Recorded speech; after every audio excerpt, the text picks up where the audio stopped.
అందరికీ నమస్కారం అండి. నేను మీ జయ. యాత్రా విశేషాలకు స్వాగతం.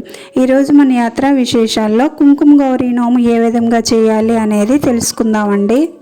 ఇంతకు ముందు పసుపు గౌరీ నోము, మారేడు దళాల నోము ఎలా పట్టాలి, ఎలా ఉద్యాపన ఇవ్వాలి అనేది 2 వీడియోలు చేసి పెట్టానండి. ఒకవేళ చూడకపోతే ఒకసారి చూసేయండి. అయితే ఈ నోములన్నీ ఏ రోజుల్లో పట్టాలి, ఏ రోజుల్లో ఉద్యాపన ఇవ్వాలి, కథ ఎలా చదువుకోవాలి, కథల పుస్తకం ఎక్కడ దొరుకుతుంది అన్నీ క్లియర్గా ఈ వీడియోలో చెప్తానండి. వీడియో ఎక్కడ స్కిప్ చేయకుండా చూడండి, అన్నీ అర్థమవుతాయి. ఇప్పుడు ముందుగా మనం కుంకుమ గౌరీ నోము ఉద్యాపన గురించి తెలుసుకుందామండి. కుంకుమ గౌరీ నోము అనేది 12 మంది ముత్తైదువులకి కుంకుమ భరణిలో కుంకుమ నింపేసి తాంబూలంతో కలిపి ఇవ్వాలండి. ఈ కుంకుమ భరణులు అయితే మా అమ్మమ్మ కాలంలో కర్ర భరణులు ఇచ్చేవారండి. ఇప్పట్లో అయితే కర్ర భరణులు ఎవరు వాడటం లేదు కాబట్టి ఇత్తడి భరణులు ఇస్తున్నారండి. బాగా డబ్బున్న వాళ్ళైతే వెండి భరణులు కూడా ఇచ్చుకోవచ్చండి. కర్ర భరణులు కూడా మార్కెట్లో ఈజీగానే దొరికిపోతున్నాయండి. నేనైతే ఇత్తడి భరణులే ఇచ్చానండి. ఇదిగోండి చూడండి, ఇలా ఉంటాయి.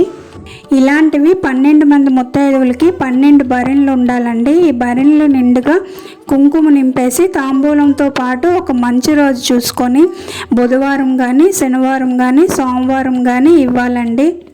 కుంకుమ గౌరీ నోముకి ఈ భరణులతో పాటు ఇంకేమేమి సంబారాలు కావాలి అనేది ఇప్పుడు చూసేయండి.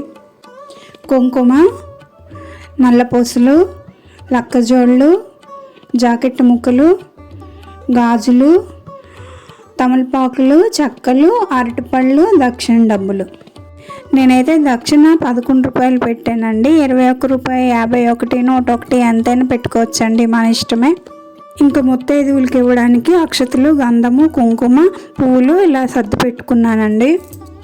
ఆ తర్వాత కుంకుమ భరణులకి ముందుగా గంధంతో బొట్లు పెట్టుకొని, ఆ తర్వాత కుంకుమ బొట్లు పెట్టుకొని కుంకుమ భరణుల నిండా కుంకుమ నింపేసుకున్నానండి. తర్వాత సర్దు పెట్టుకున్న ప్లేట్లలో ఒక్కొక్క కుంకుమ భరణ పెట్టుకొని ఇప్పుడు చూపించిన వస్తువులన్నీ ఒక్కొక్కటిగా పెట్టేసుకున్నానండి.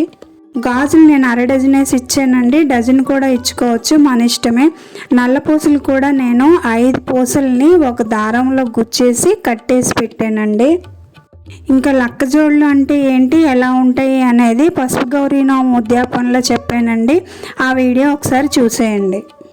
ఈ విధంగా ప్లేట్లన్నీ సర్ది పెట్టేసుకున్నానండి. ఆ తర్వాత దేవుడి పూజ చేసుకొని హారతి ఇచ్చుకొని ముత్తైదువులందరికీ పిలిచి కాళ్ళు కడిగి పసుపు రాసి పారాన్ని పూసి ఇంట్లోకి ఆహ్వానించానండి. నేనైతే పసుపు గౌరీ నోము కూడా ఇదే రోజు ఉద్యాపన ఇచ్చేసానండి. పసుపు గౌరీ నోము ఒక్కళ్ళకే ఇస్తారు కాబట్టి మొత్తం 13 మంది ముత్తైదువులను పిలుచుకున్నానండి. అందరికీ గంధం పూసి కుంకుమ బొట్టు పెట్టి తాంబూలం ఒక్కొక్కళ్ళకి ఇచ్చేసి వాళ్ళ దగ్గర ఆశీర్వాదం తీసుకున్నానండి. ఈ నోము చాలా సింపుల్ అండి. పట్టిన రోజు కథ చదువుకోవడం, ఏదో ఒక మంచి రోజు చూసుకొని ఇలా ఇచ్చేయడమేనండి. ఉద్యాపనలు అవి ఏమీ ఉండవండి. స్త్రీల వ్రత కథలని పుస్తకం ఉంటుందండి, లేదంటే నోముల పుస్తకం అన్నా ఇస్తారు. ప్రతి పూజ స్టోర్లోనూ దొరికిపోతుంది. ఈ నోముల కథలు కూడా చాలా చిన్నవండి, ఒక 5-6 లైన్లు మాత్రమే ఉంటాయి. ఈజీగా చదువుకోవచ్చు. అయితే ఏ నోము పట్టినా రథసప్తమి నాడు లేదా శివరాత్రి నాడే పట్టాలండి. ఏదో ఒక రోజు పట్టేయడం కుదరదు. ఉద్యాపన మాత్రము పంచమి, సప్తమి, ఏకాదశి ఇలాంటి తిథులు చూసుకొని బుధవారము, సోమవారము, శనివారము లాంటి రోజుల్లో ఇచ్చేయొచ్చునండి. అయితే ఈ నోములు పట్టే ముందు చిత్రగుప్తుడి నోము అనే ఒకటి ఉంటుందండి. ఖచ్చితంగా అది ఉద్యాపన అయిన తర్వాతే ఈ నోములన్నీ పట్టి ఉద్యాపన చేయాలండి. చిత్రగుప్తుడి నోము ఉద్యాపన ఇంకొకసారి ఎప్పుడైనా వీలు చూసుకొని వీడియో అప్లోడ్ చేస్తానండి. నాకు తెలిసినంత వరకు చెప్పానండి. మీకు ఇంకేమైనా తెలిసినట్లయితే కామెంట్ చేసి చెప్పండి. వీడియో ఎలా ఉందో కామెంట్ చేసి చెప్పండి. నచ్చితే లైక్ చేసి షేర్ చేయండి.